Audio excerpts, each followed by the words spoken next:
जंगल में रानो चिड़िया का पति टुन्नू चिड़ा मेहनत मजदूरी करके अपने घर का खर्च चलाता था। वो रोज जंगल के ऑटो स्टॉप पर जाकर खड़ा हो जाता। जब भी कोई पक्षी दूसरे जंगल से आता तो टुन्नू चिड़ा उसका सामान उठाकर उसके घर तक छोड़ आता। बदले में जो पैसे मिलते उन्हीं पैसों से वो दाल रोटी खरीद कर अपने घर का चूल्हा जलाता। एक दिन रानो बोली, देखिए जी, आज आपकी तबीयत ठीक नहीं है, आप छुट्टी कर लीजिए। नहीं रानो, अब तो हमारे अंडे से बच्चा भी निकलने वाला है। इन दिनों अगर मैं छुट्टी करूँगा तो घर का खर्च कैसे चलेगा? मुझे जाना ही होगा। रानो ने डिब्बे में रोटी और दाल रखकर कहा, जब भूख लगे तो खा लेना। टुन्नू डिब्बा उठाकर काम पर निकल गया। बाहर धूप बहुत तेज थी। एक तोता अपने सामान के साथ आया। साहब, सामान मुझे पकड़ा दीजिए, मैं छोड़ आता हूँ। जो दिल में आए दे दीजिए। अरे छोटे, तू ये सब उठाएगा? बोझ तो बहुत है, कहीं तू ही थक ना जाए। चिंता मत कीजिए साहब, मेरे पंख छोटे सही लेकिन हौसला बड़ा है। वो थका हुआ था मगर फिर भी तोते का सामान उठाकर उसके घर तक पहुंचा आया। फिर सोचा, पहले मैं खाना खा लेता हूँ, फिर बाकी काम करूँगा। तभी आसमान से एक चील आया। ए छोटे, ये बोरिया पकड़, मेरे घोंसले तक पहुंचा दे। चील साहब, मैं सुबह से ही काम कर रहा हूँ, बहुत थक गया हूँ। जरा खाना खा लूँ, फिर मैं आपका सामान खुशी खुशी पहुँचा दूंगा। क्या कहा? मुझे इंतजार करवाएगा तू? तेरी औकात क्या है जो मेरे सामने ना कहे? उठा ये बोरिया, वरना अच्छा नहीं होगा। टुन्नू की हालत पहले ही बिगड़ी हुई थी मगर चील के गुस्से के सामने वो कुछ न बोल सका। उसने कांपते पंखों से बोरिया उठाई। बोझ इतना भारी था कि उसके छोटे से शरीर से पसीना झरने की तरह बहने लगा। हे भगवान, बस ताकत दे देना, ये काम पूरा हो जाए। वो हांफते हांफते चील के घोंसले तक पहुंचा। बोरिया जमीन पर रखी और वहीं बैठकर सांस लेने लगा। चील साहब, जो भी आपकी मर्जी हो, मेरी मेहनत की दिहाड़ी दे दीजिए। तुझे पैसे दूं? ये काम तो तेरा फर्ज था। एहसान मान कि मैंने तुझे अपने पास आने लायक समझा। चल निकल यहाँ से। वो उदास होकर वहां से लौट आया और वो एक पेड़ के नीचे बैठा। डिब्बा खोला ही था कि अचानक उसका सर चकराने लगा और वही हार्ट अटैक से उसकी मौत हो गई। शाम को बुलबुल वहां से गुजरी। बेचारा गर्मी में काम करते करते मर गया। बुलबुल ने उसका डिब्बा उठाया और रानो चिड़िया के घर पहुंची। रानो ने डिब्बा देखा और रो पड़ी। ये तो वही डिब्बा है जो मैंने सुबह अपने पति को दिया था। रानो, बहुत दुख की बात है, आपके पति अब इस दुनिया में नहीं रहे। मैंने कहा भी था कि घर पर आराम कर लो। अब मैं अकेली कैसे अपने अंडे और घर की रक्षा करूंगी। कुछ दिन ऐसे ही बीते।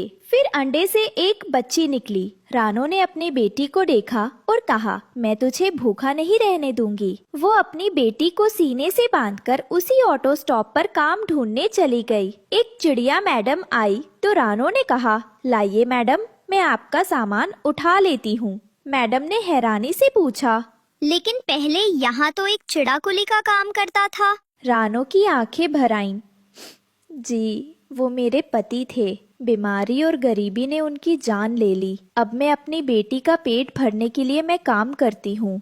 बहुत बुरा हुआ। लो, ये मेरा सामान उठाओ और हाँ, आराम से काम करना। इस तरह रानो का घर फिर से चलने लगा। लेकिन कालू कौवा दूर से ये सब देखा और बोला, अरे क्यों ना मैं इस चिड़िया को यहाँ से भगा दूं? मैं ही कुली बनूंगा। सुबह सुबह जब रानो चिड़िया पहुँची तो कालू बोला, भाग जा यहाँ से, अब ये काम मैं करूँगा। अगर दोबारा आई तो तुझे और तेरी बेटी को मार डालूंगा, समझी?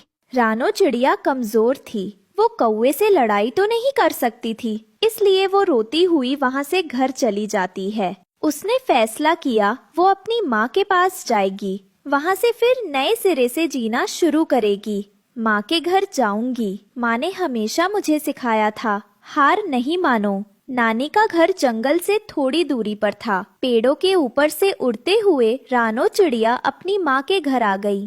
रानो बिटिया, तू आ गई? ओह गुड़िया भी, आओ अंदर, आज तेरे लिए मीठा रखा है। रात को नानी, रानो और गुड़िया साथ बैठी चाय पी रही थीं। रानो ने सब बतला दिया। टुन्नू की मौत, ऑटो स्टॉप पर हुई मुश्किलें और कालू की धमकी। बेटी, तुम्हारे ऊपर भारी बोझ था, पर अब हम साथ हैं। मैं तुम्हें कुछ काम सिखाऊंगी जिससे तुम अपने पाँव पर खड़ी हो सको। माँ, आप जो भी सिखाएंगी मैं सीख लूंगी। गुड़िया के लिए कुछ करना है।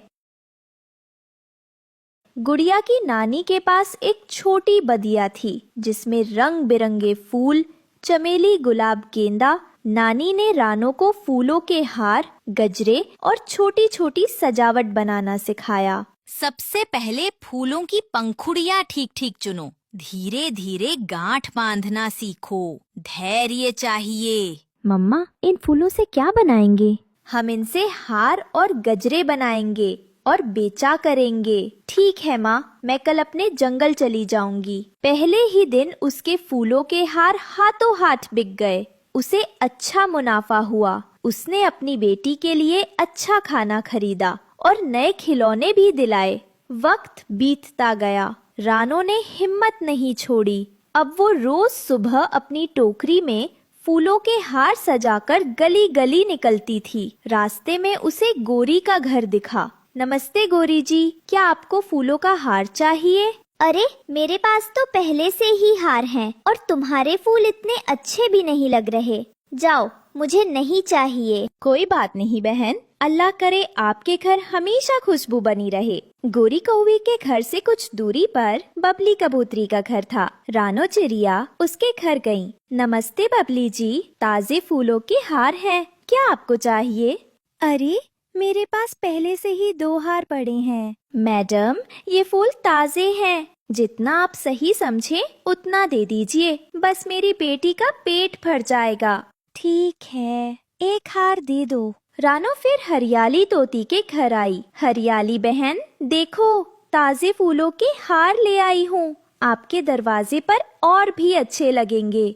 वाह, बहुत सुंदर हैं। आज शाम मेहमान आने वाले हैं। ये हार बिल्कुल सही रहेंगे। धन्यवाद बहन, आपकी वजह से मेरी बेटी की पढ़ाई चल रही है। धीरे धीरे उसके पास ढेरों पैसे जमा हो गए। एक दिन रास्ते में रानो की मुलाकात कालू कौवे से हुई। कालू, शुक्रिया, अगर तुमने मुझे ऑटो स्टॉप से ना भगाया होता तो मैं आज भी कुली का काम करती। फूलों का काम शुरू करके ही मेरी जिंदगी बदली है। कालू हैरान रह गया। सच कहते हैं, हम लाख बुरा सोच लें, लेकिन होता वही है जो ऊपर वाले को मंजूर होता है। तो प्यारे दोस्तों, इस कहानी से हमें यही सीख मिलती है कि मुश्किलें चाहे जितनी भी आएं, हर कठिनाई के पीछे कोई नया रास्ता छुपा होता है। अगर हिम्मत और मेहनत हो तो हालात बदल जाते